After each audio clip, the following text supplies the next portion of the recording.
All right, today I'm going to show you how I do this stamp pattern. I'm going to be using it on an earpiece and some cheek pieces. And one thing that's really nice about this is it only requires one stamp. I'll leave a link in the description so you can find where to purchase it if you don't already have it. It's just this simple triangle stamp. And then also, I'm going to leave a link in the description for you to get this pattern. You can use it as an earpiece. So if you just print it out as is, that's the same size that I use for an earpiece. And then if I'm going to be using it for a cheek piece, I usually trim it to about 14 inches long, maybe a little bit shorter than that, depending on what size I want my headstall. So usually about 13 3/4 to 14 inches long if I'm using it for a cheek piece. And then the pattern that I have linked as is works out really good for an earpiece. We'll go ahead and get started by pointing the point of the triangle towards where your concho is going to go on your cheek piece. I've already done my earpiece and my first cheek piece, so working on the second cheek piece now. And what I did, you don't have to do it this way. It might be easier, especially when you're starting out and practicing, if you want to get your pattern really nice and straight. But I just left a mark with a wing divider that marks the very, very center of my cheek piece strap here. So that'll help me line it up with the point of the triangle.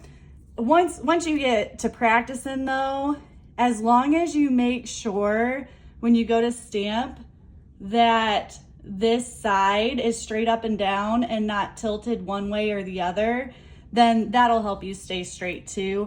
I'm in my 3rd trimester of pregnancy right now, so I'm using the line still just because I can't get really close to like up over my piece to get a good bird's eye view while I'm stamping because my belly's in the way. So this is what works really good for me right now. So to begin with, I like to leave a light impression to make sure that I'm keeping my pattern nice and straight. So if you leave a light impression and then check to make sure your stamp is straight up and down, or that flat side is straight up and down and it's not leaning one way or the other, that'll help you keep your pattern really nice looking.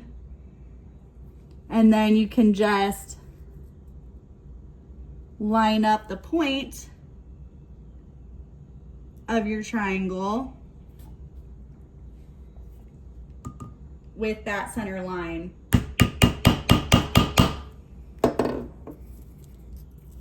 So you've got our first one. I just spaced it out a little bit from where I started.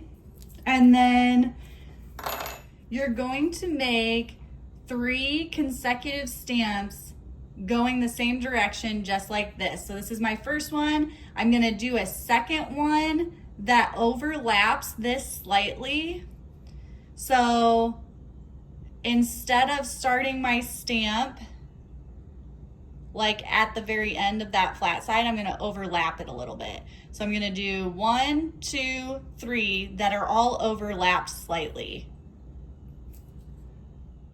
Okay, now that I've got those 3 in a row, I'm gonna flip my stamp and match up the flat side of the triangle.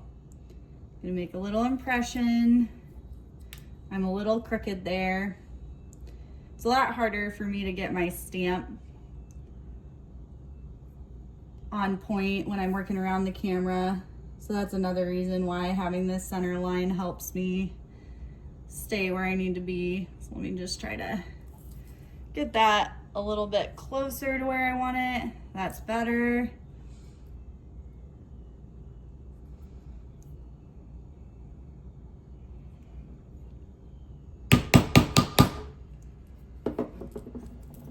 All right, and now we're just gonna do the same thing, but with the stamp flipped.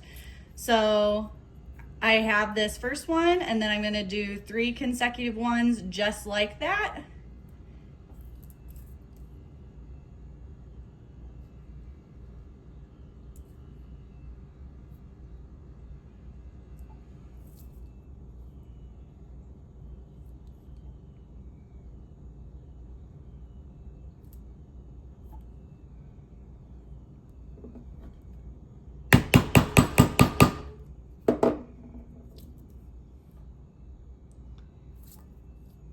last one.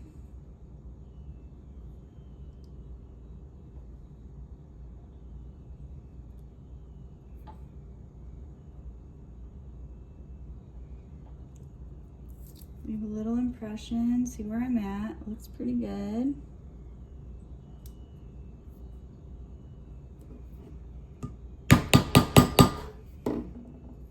All right. So now if you want to continue the pattern, you're just going to flip your stamp again and do 1, 2, 3. Once you get those 3 the same finished up, then you flip it to the flat side so the flat sides match up and do it again. That's all there is to it.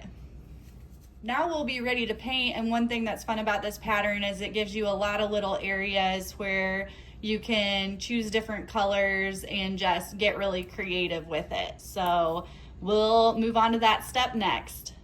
So I'm going to paint this one to match a breast collar that I'm working on right now. So I've got specific colors that I'm using to try to get a good match. So I'm going to start with dark brown on this center like double diamond shape.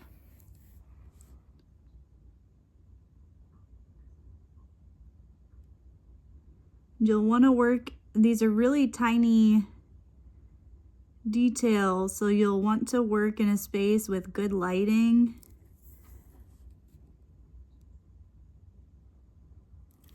If I don't have good lighting, I've been known to wear my headlamp to get this part of the process done. It is helpful. For the next section, I'm gonna use this really light silver. It's like a pearlescent or metallic paint.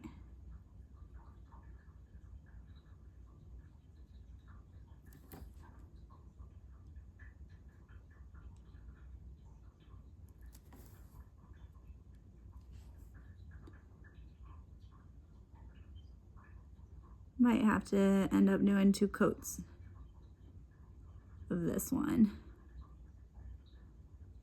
It's very light.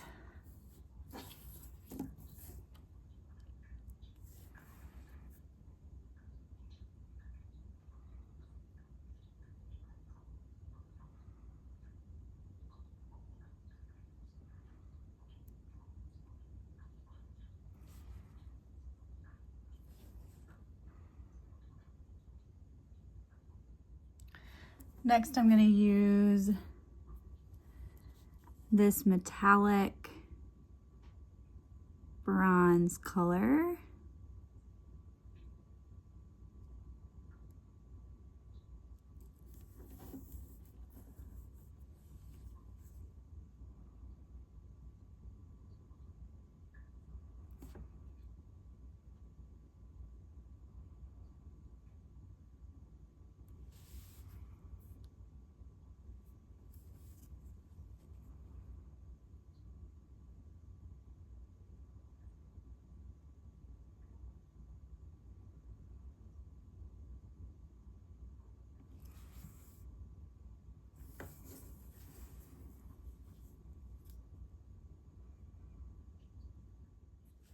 Then I'm going to use this South Beach color.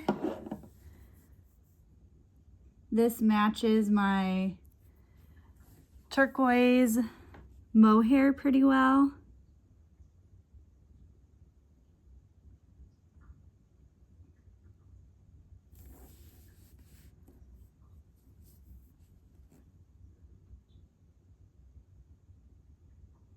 So it works really well when I'm trying to match a breast collar. I like to use this color. Match a breast collar that has that turquoise mohair in it anyway.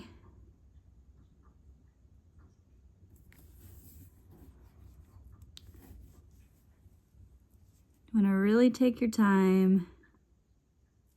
These are and use a fine point brush. These are very tiny details. I'm gonna go ahead and use this same color on this next arrow shape.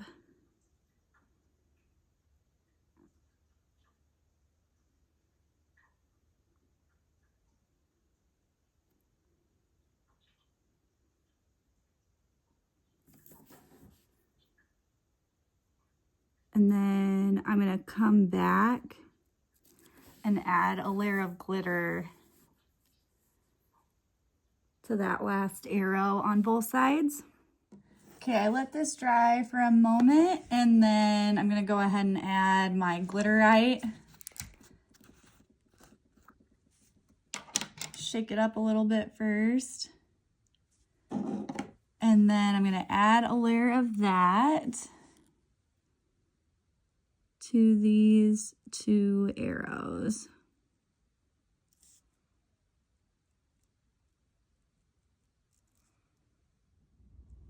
Now that we've got this one finished, I'm gonna go back and paint all of these the exact same way, and then I'll antique it before I go ahead and sew it to the liner and get this earpiece finished up. And I'm actually working on a matching breast collar. It'll be a mohair breast collar with a leather centerpiece, so the centerpiece has all the matching paint too. So if you don't want to miss out on any of the videos that I upload, make sure to subscribe, and then hopefully this gives you a little inspiration for your next project.